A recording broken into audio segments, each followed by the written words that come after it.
Hello, everyone. Welcome to the Wookieecast. Today, we're sitting down with Beth Revis, an author of Star Wars young adult novels and a few short stories. Thank you so much for sitting down with us. Thank you for having me. I love being here. I'd like to get into what is your first Star Wars memory?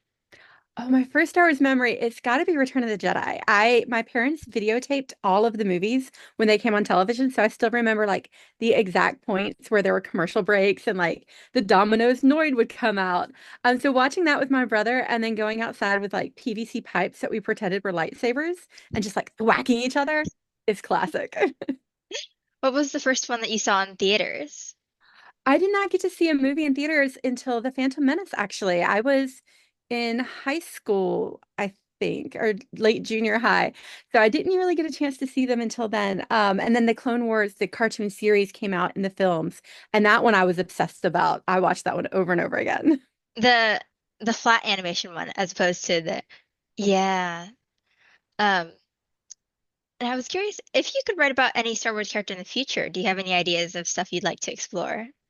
Yeah, I really love what Dave Filoni has been bringing to the arena, and I love E.K. Johnston's Ahsoka novel, but I really would like to explore more with Ahsoka, or maybe Sabine and Ezra and the whole Rebels crew. Like, there's such rich stories to be told there, and I know we're getting another season of Ahsoka, which I'm thrilled about, but I can't wait to see what we find out about those characters.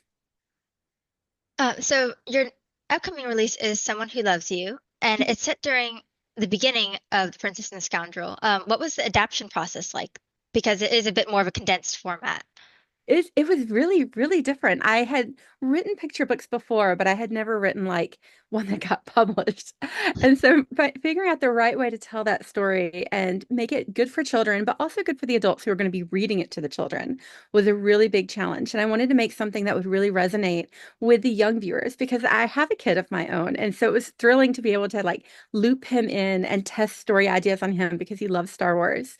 So the process for that was a little different in that I really was hands-on with my own child in working on this book and really bringing, I hope, the heart of it alive through that.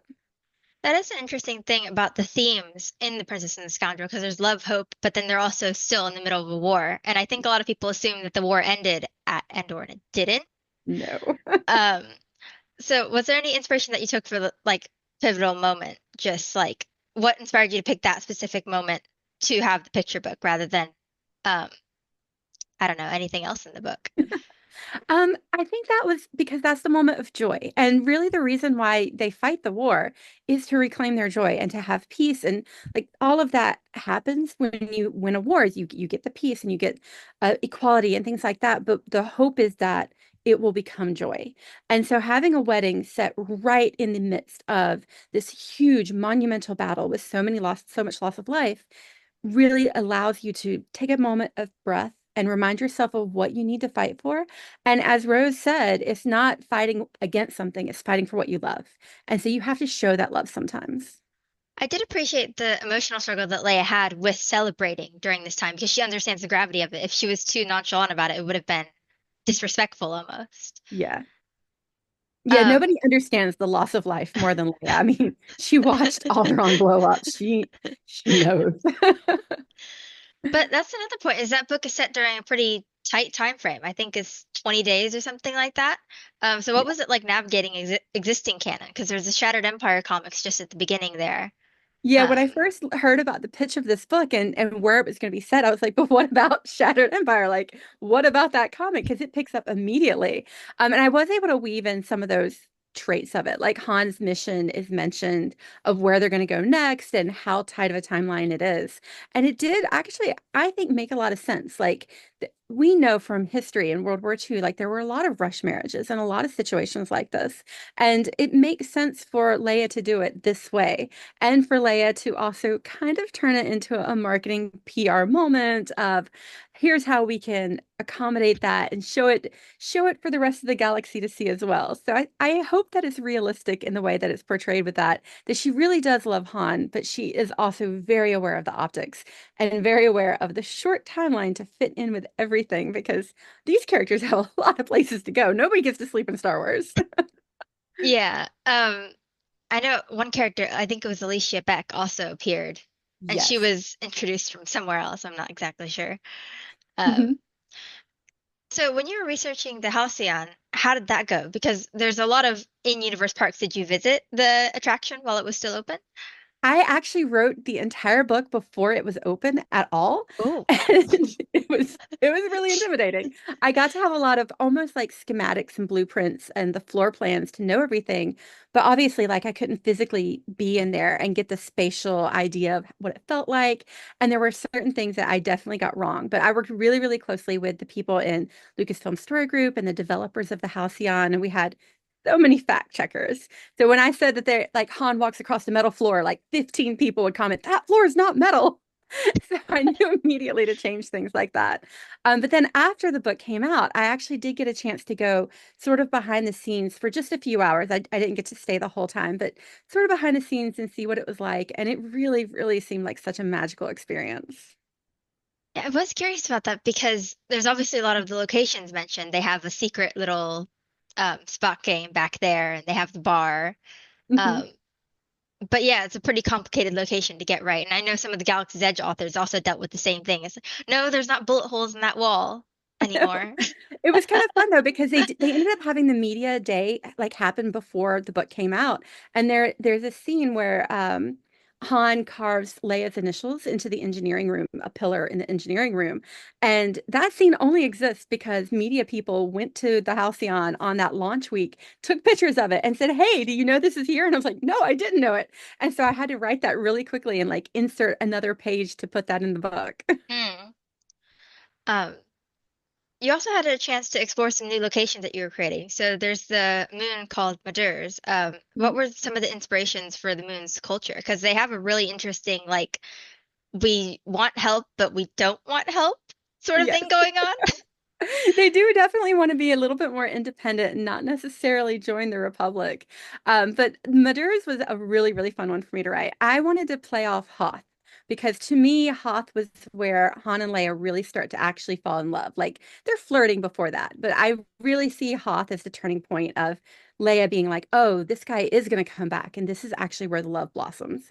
So I wanted to have a Hoth-like element. And I also wanted a little bit of a Bespin element with the big tower that goes through and the way they go through the ice. It's sort of like Cloud City in my mind, like the way that all looks. So I was trying to combine those two moments. But Maduras itself is also influenced highly by my love of sci-fi in general. I named that moon after Madeline L'Engle and Ursula K. Le Guin, and I just combined their names because those were the most influential writers of my time. So I wanted to bring that in and then also bring in the icy elements, but there's still life because there are some situations where like Hoth was desolate, but Mudder's is not desolate, and I wanted to have that contrast there. It's really interesting because she's saying like, oh, it could have been anywhere else, like a tropical planet, or I know she's constantly thinking she can't shut her brain off, and even Yes. with this, she tries to get away on vacation, and she's still doing rebel work In the cold weather. in the cold weather. Although her outfit in that movie was spectacular, so Yeah, I top imagine points. she's probably wearing something somewhat similar. Yeah, I had a lot of Um, fun playing with the gowns too and dressing her up a bit. um, some of her outfits also in this novel. How did the inspiration for her wedding dress come about? Because it's a green instead of like a Yeah, white. for me, it was because they're on Endor, the forest planet, and like nature was such a part of it. And I kind of wanted there to be like a little nod to the Ewoks and that element. So I wanted to make it green from the start for that reason. And well, they're obviously deeply in love in this novel, but you knew at this point where they would end up in The Force Awakens, and I think Leia, Princess of Alderaan, had also been out. Did either of Mhm. those play a role in how their characterization was done? Yeah, for the Leia Princess of Alderaan novelization, which I did draw heavily upon, I wanted to have like this awareness from Leia of the consequences and the stakes because we see her as a princess, but she's so much more than that. And she isn't just like floating around doing whatever she wants. She has this deep sense of duty that really comes across in that novel. And I wanted to carry it over into my novel as well. And I was aware of where it came from, but I don't believe that they truly broke up forever. Like I have always looked at the sequel movies as a temporary hold. Like they were going through a lot of stuff. They were always going to come back to each other. They always loved each other. And so I kept that as my firm touchstone. Like these two people are so fiercely independent. They are always going to drift apart, but they're always going to come back together. That's really interesting because when she was younger, I'm sure she imagined that she would find a consort or something to be a Yeah. prince, but it just doesn't work out that way. And so she's able to find love in a different way. I don't know if she ultimately would be happy with just a consort who waits on her and serves her. Like she values independence and she values somebody who's going to stand up and do something. Right, yeah. Um,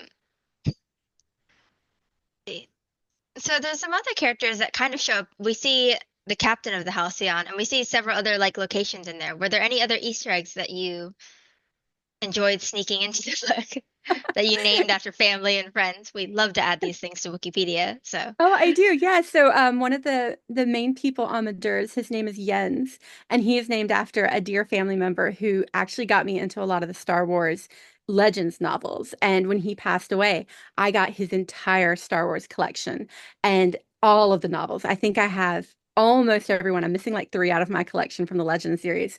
But getting those from him and it being like a family experience meant a lot to me. And so I wanted to kind of honor him by his whole name is an anagram for the character of Yen. So I put him in there on purpose. I've written also a couple characters from the novel, I think Kim and a couple of other characters. So it's a really inclusive novel, which I do appreciate. Okay. But before Princess and Scoundrel, you wrote for Rebel Rising. Hmm. What was that like? Because that was written primarily, I want to say, before the movie Yes, came out. Did you have access to the script? I Because that would have been did. complicated. It was so thrilling. I got to fly out to San Francisco and read at the Lucasfilm Publishing office. And all of the authors who were writing, like the adult novelization, the young adult novelization, the spin-off novels, all the authors were there. And we went into this little private like boardroom and they gave us the script to read. And I was like frantically taking notes and like reading every second of it. And it was so amazing to see it on that level. And if I could have, I would have performed a heist and stolen that script and kept it with me forever. But they made me give it back. And I was very sad about that. But it was so, so cool. We got to see early concepts, a lot of the early art.